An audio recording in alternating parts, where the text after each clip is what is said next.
¿Qué tal? Muy buena tarde, muy buen día. Bienvenidos a una emisión más de En Contexto, abriendo la conversación en Michoacán.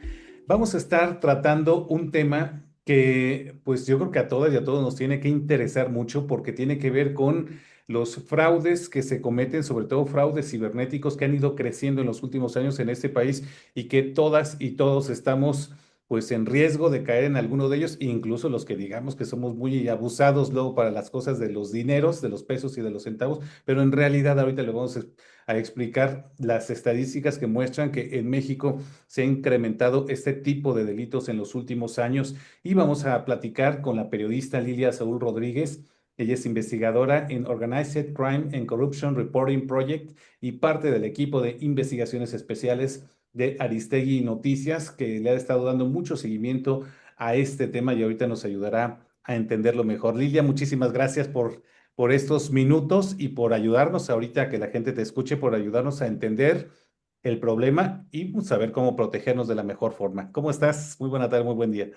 Bien, buenas tardes. Pues muchísimas gracias por la invitación. La verdad es que yo muy honrada y muy contenta de estar en tu programa y bueno, y además pues de hablar de estos temas que yo creo que entre más conozca la gente va a ser mejor para todos. ¿Cómo ubicamos esto que se conoce como ciberfraudes, a diferencia, digamos, de los tradicionales que no involucran estas características que iremos desmenuzando ahorita a lo largo de los minutos? ¿Qué características tienen este tipo de delitos, este tipo de fraudes para diferenciarlos de otros? Sí, mira, yo creo que la principal estrategia de los que cometen estos fraudes en contra de las personas tiene que ver con nuestras herramientas tecnológicas que ahora ya son del día a día, que tienen que ver con el teléfono celular, con nuestra computadora, que estamos totalmente a veces vinculados a ellas, ya sea desde nuestro ámbito laboral o incluso pues porque, ¿por qué no? O sea, aunque ya tengas no sé, 80 años, yo lo pienso, por ejemplo, en mi mamá, que ya no trabaja, es una persona pensionada, pero aún así tiene que estar comunicada y está en las redes sociales y está viendo su celular.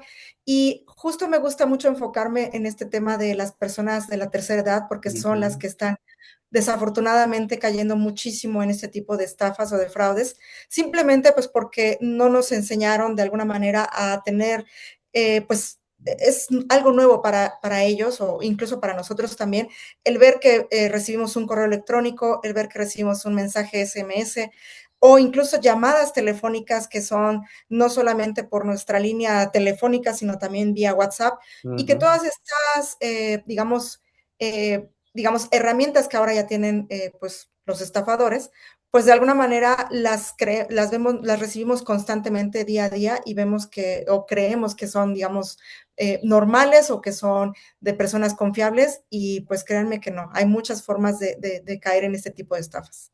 Se han ido perfeccionando además estos delitos que confían además, me parece que o en la buena voluntad también de las personas o en que pues en muchos de ellos se han utilizado incluso la imagen de personajes famosos y confiables para ellos, como el propio expresidente de la República. Ahorita llegaremos a este trabajo de investigación que realizaste. Estábamos revisando también las cifras. Y veíamos que no es un fenómeno nuevo, ha ido incluso incrementándose en los últimos 3 lustros de manera exponencial, y de ahí que nos llama mucho la atención no solamente que existe el delito, sino que vaya creciendo porque además, según pues los datos, es un delito muy atractivo para quienes los cometen, obtienen ganancias rápidas, muy cuantiosas, muy pocas denuncias las que se presentan y además obviamente pues para que den con los responsables es complicadísimo, es casi el fraude perfecto, ¿no, Lilia? Sí, así es. Pues simplemente ahora con, qué bueno que mencionas esto de las estadísticas, porque sí, en 3 lustros se han ido incrementando y yo creo que ahora más con la inteligencia artificial. Desafortunadamente, la inteligencia artificial nos puede servir para ahorrarnos mucho trabajo, para hacer procesos más cortos en el tiempo, pero también para estafar a la gente.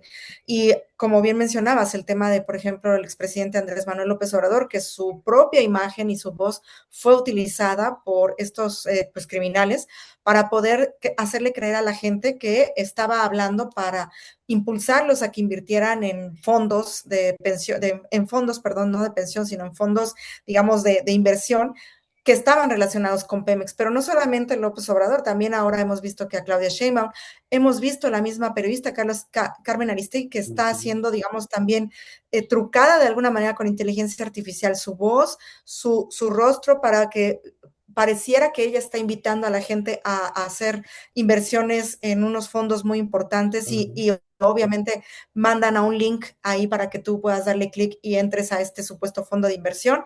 En fin, ya tienen de manera muy, digamos, articulada estas estafas, pero algo que también me gustaría mucho mencionar y es el tema de cómo están precisamente articuladas estas redes criminales. De hecho, bueno, en donde yo estoy, en la organización de Organized Crime, Corruption Reporting Project, ahí nuestro lema es, se necesita una red de periodistas precisamente para combatir esta red de criminales. ¿Por qué? Porque están muy bien articulados, porque están coordinados, porque lo mismo que está pasando en México está pasando en Estados Unidos y está pasando en Europa del Este y está pasando en Inglaterra y está pasando en Albania. ¿Qué es lo que pasa? Que ya ellos saben el know-how de cómo hacer este tipo de estafas a través de call centers, a través de llamadas, a través de estas páginas web. Y hay un montón de formas que se les llama ahora, que es el deepfake, que si la estafa con el phishing, muchos tipos distintos, las tipologías, pero yo creo que aquí lo importante, y creo que es lo que deberíamos de mencionarle a las personas, es que siempre duden de los mensajes, que siempre duden de las llamadas, que siempre duden de las plataformas que ellos ven, que se ven confiables, que se ven, como les dicen los diseñadores, el look and feel, que se ve bastante bonito, que se ve Ujú. bastante atractivo, que se ve muy serio, siempre duden, porque de alguna manera te van a hacer caer de algún modo para que le des clic y para que le des tus datos. Y eso es lo más importante, que no estén compartiendo los datos a cualquiera. Todas las redes tienen vínculos internacionales, es decir, no es un grupito aquí de delincuentes mexicanos que se organizaron para empezar a estafar a la gente. Estamos hablando de macro redes internacionales. Sí, así es. Te voy a poner un ejemplo. El caso de estas personas que fueron estafadas y que dimos a conocer también en el programa de Aristegui Noticias con inteligencia artificial a través del Ujú, anuncio de López Obrador, el expresidente. Resulta que el abogado pidió a la Comisión Nacional Bancaria y de Valores la información de las cuentas bancarias de estas personas que estafaron a estas personas de la tercera edad, en su mayoría, y resulta que varias de estas cuentas de banco, aunque sí estaban alojadas en cuentas mexicanas, al final del día este dinero se esfumó porque se fueron en criptomonedas, se fueron en wallets que no están, digamos, alojadas en México. Entonces, ujú. había mucho de este dinero que se iba fuera del país, precisamente ayudados por este sistema financiero que les permitía, pues de alguna manera, como en México todavía no tenemos, bueno, las instituciones financieras no tienen todavía hasta el 100% los dientes para poder rastrear o hacer esta trazabilidad que le llaman los financistas para decir, hasta dónde terminó este dinero que tiene que ver con esta wallet que está alojada en un sistema financiero que no es el mexicano. Entonces, es muy complejo, tarda meses, tarda incluso años, o sea, estas personas fueron estafadas hace más de 2 años. El año pasado que nosotros dimos a conocer los casos, pues el abogado todavía apenas hasta este 2026 está consiguiendo que se abran y que se bloqueen ciertas cuentas de banco, pero estamos hablando de un delito que después de los 3 años ya fenece, o sea, ya muere, o sea, ya no hay manera de perseguirlo. Entonces, creo que también esa es una de las herramientas que los mismos criminales están, digamos, haciéndose, digamos, saben perfectamente que en México, por ejemplo, después de los 3 años, el delito ya ha terminado. Y en el caso de otros países, bueno, ni siquiera tienen las herramientas para poder darle seguimiento a este tipo digamos, de cómo se desaparece o cómo se va el dinero a otras cuentas de banco fuera del propio país, que en este caso es México, ¿no? Voy a hacer una pausa. Me gustaría que regresando nos pusieras un ejemplo, digamos, de la A a la Z para que la gente le quede muy claro cómo, qué tipo de estrategias utilizan, qué tipo de modelos de, digamos, de engaño utilizan y después el vía crucis que pasa la gente que resulta estafada para poder intentar recuperar su dinero, que insistimos, en la gran mayoría de los casos, pues ya no los vuelve a ver desafortunadamente. Voy a hacer una pausa muy rápido y regresamos contigo.